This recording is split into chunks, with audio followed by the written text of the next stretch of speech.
ชายมีแต่ผูกกันเหลือเป็นบ่ได้จอบลอยของกันและกันจนเมืองสวรรค์มิตรสิริบ่มีภัยเที่ยวเอาไปเข้าคิวเป็นตัวนิวเมืองยมมาบานเป็นตาสงสารจนว่าใบมันเหี่ยวพระธรรมคำสอนพวกซุ้มมูนี่บ่เกี่ยวได้เล่นได้เที่ยวเกิดศาสตร์เดียวดอกคนเขาว่าในตำราเพิ่นสอนเอาไว้แนวใดบ่เคยอ่านในตำราเพิ่นสอนเอาไว้แนวใดบ่เคยอ่านไปซอยงานก็ถามหาแต่เราเที่ยวแก่อยู่บ่เศร้าบุญศีลกินทานงานใดขอให้ได้มวลข้องเกี่ยวกันล้วนกวนบ่เลือกหัวเขาเมียเขาโลกของเมืองคนบ่พ้นเรื่องราคีข่าวเขาจึงว่าหัวขาวยังท่องนะโมบ่ได้สุรากามีบ่เคยเวรมณีเอาเรื่องสตรีมาโลดโอยให้สู่ตาย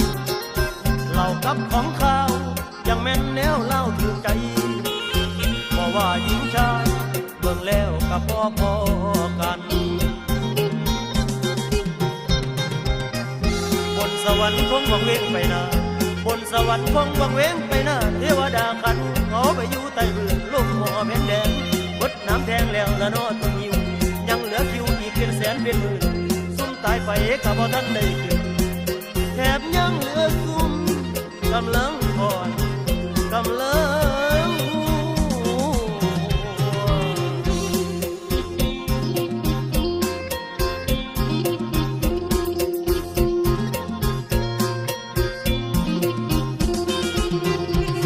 กามีเคยเวรมณีเว้าเรื่องสตรี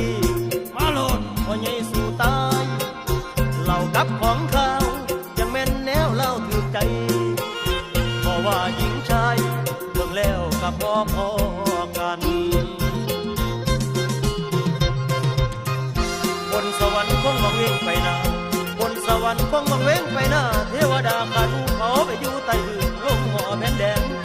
น้ำแทงแล้วละนอตัวคิวยังเหลือคิวอีกเป็นแสนเป็นหมื่นซุ่มตายไปก็บ่ทันได้ขึ้นแถบยังเหลือซุ่มกำลังหัวกำลัง